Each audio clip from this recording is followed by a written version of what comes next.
வணக்கம், நான் வெண்ணிலா லக்ஷ்மணா மருத்துவமனையில டயட்டிஷியனா ஒர்க் பண்ணிட்டு இருக்கேன்.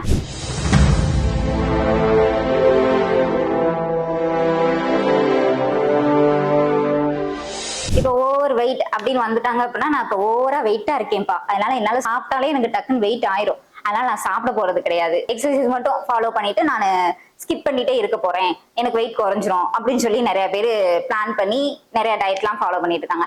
அந்த மாதிரி சேஞ்சஸ் மட்டும் நீங்க பண்ணவே கூடாது. சாப்பிடாம இருந்தாதான் வெயிட் குறையும் அப்படின்லாம் கிடையாது. என்ன சாப்பிடணும், எந்த மாதிரி ஃபுட்டு சாப்பிடணும், எவ்வளவு குவான்டிட்டி சாப்பிடலாம், அந்த மாதிரி வச்சு நம்ம வந்து எவ்வளவு சாப்பிடணும் அப்படின்னு சொல்லி பார்க்க போறோம். மார்னிங் எல்லாரும் எந்திரிச்சோடனே நான் ஒரு 2 கிலோமீட்டர் ஓட போறேன், ஓடினாலே நமக்கு ஃபுல்லா வந்து சரியாயிரும் அப்படின்னு சொல்லிட்டு ரன்னிங் மட்டுமே போயிட்டு வந்து டக்குன்னு வந்து உட்கார்ந்தோடனே டீ காஃபி ஏதாச்சும் கொடுங்க, ஏதாவது குடிக்கணும் போல இருக்கு அப்படின்னு சொல்லி டீ காஃபி இந்த மாதிரி ஏதாவது குடிச்சிருவாங்க. ரன்னிங்ல போன அந்த கலோரிஸ் ஃபுல்லாமே உங்களுக்கு அந்த டீ காஃபி பிஸ்கட் எல்லாத்துலயுமே வர மாதிரி ஆயிரும். ஃபர்ஸ்ட் நீங்க ரன்னிங் போறீங்க, ஓகே, ஏர்லி மார்னிங் எந்திரிச்சோடனே வார்ம் வாட்டர் குடிச்சிட்டு ரன்னிங் போயிட்டு வந்துட்டு கொஞ்ச நேரம் ரெஸ்ட் எடுத்துட்டு நம்ம வந்து காலையில வந்து பிரேக்ஃபாஸ்ட் வந்து சாப்பிட்டு தான் ஆகணும். ஏன்னா காலையில இருந்து நைட் டின்னருக்கு அப்புறம் காலையில தான் வந்து நம்ம வந்து ஃபர்ஸ்ட் ஸ்டார்ட் பண்றோம். ஸோ வந்து பிரேக்ஃபாஸ்ட் வந்து ஸ்கிப் பண்ணக்கூடாது.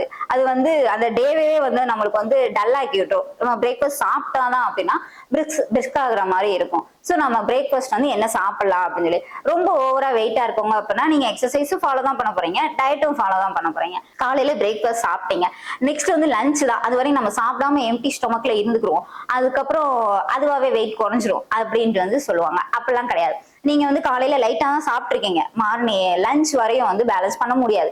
ஸோ ஏற்கனவே வெயிட்டா இருக்கிறதுனால உங்களாலேயே அது ஏத்துக்க முடியாது. ஸோ 11 o'clock போல நீங்க லைட்டா ஏதாவது சாப்பிட்டுக்கலாம். அதுக்குன்னு வந்து ஸ்நாக்ஸ் ஆவோ ஆயில் ஐட்டம் இந்த மாதிரி எதுவும் சாப்பிடக்கூடாது. லஞ்ச் வந்து நீங்க வந்து பேலன்ஸ்டாவே லஞ்ச் சாப்பிட்டுக்கலாம். ஸோ நம்ம ரைஸும் சாப்பிட போறோம், சாம்பார் ரசம் அதுல சாப்பிடுவோம். சாம்பார் அப்படின்னு எடுத்துட்டோம்னா அதுல வந்து சாப்பிடறதுனால ஒன்றும் ஆக போறது கிடையாது, அது வந்து புரோட்டீன் தான் இருக்கும். ஸோ உங்களுக்கு வந்து பாடி பில்டிங் தான் ஹெல்ப் பண்ண போகுது. ஸோ சாம்பார் ரசம் பேலன்ஸ்டா நம்ம சாப்பிட்டு முடிக்கணும் அப்படின்னா வந்து நம்ம கேர்டு அது கண்டிப்பா எடுத்துக்க போறோம். ஸோ நீங்க ஹோல் மீலாவே சாப்பிட்டுக்கலாம் லஞ்சுக்கு, அதனால வெயிட் போடும் அப்படின்னா நீங்க எவ்வளவு சாப்பிட்றீங்களோ அதோட கம்மியா அமௌண்டா சாப்பிட்டாலே போதும். வெஜிடபிள்ஸ் அதெல்லாம் வச்சு சாப்பிட்டுக்கலாம். மேக்ஸிமம் ஸ்வீட் எடுத்துக்காதீங்க அந்த டைம்ல, லஞ்ச் டைம்ல ஸ்வீட் ஹோல் மீலா இருக்கணும்ன்றக்காண்டி ஸ்வீட் சாப்பிடாம ஸ்வீட்டாவோ பப்பல் சாப்பிடலாம், இந்த மாதிரி ஸ்நாக்ஸ் ஐட்டம் இந்த மாதிரி எதுவும் சாப்பிடாம முடிச்சுக்கலாம். ஈவினிங் டைம் வந்து நான் அவ்வளவுதான் சாப்பிட்டேன், ஈவினிங் டைம் இவ்வளவு நேரம் நான் ஃபாலோ பண்ணிட்டேன், ஈவினிங்க்கு வந்து நான் ஏதாவது ஸ்நாக்ஸ் சாப்பிடணும் அப்படின்றக்காண்டி இது வடை பஜ்ஜி இந்த மாதிரி எந்த ஆயில் ஐட்டம் இந்த மாதிரி எதுவும் போகாம நட்ஸ் இந்த டைப்ல நம்ம போயிட்டே இருந்தோம்னா அதை வச்சு ஸ்நாக்ஸ் மாதிரி நீங்க வந்து சாப்பிட்டுக்கலாம். நைட்டுக்கு மேக்சிமம் வந்து டின்னருக்கு ஏர்லியாவே நீங்க சாப்பிட்றது நல்லது.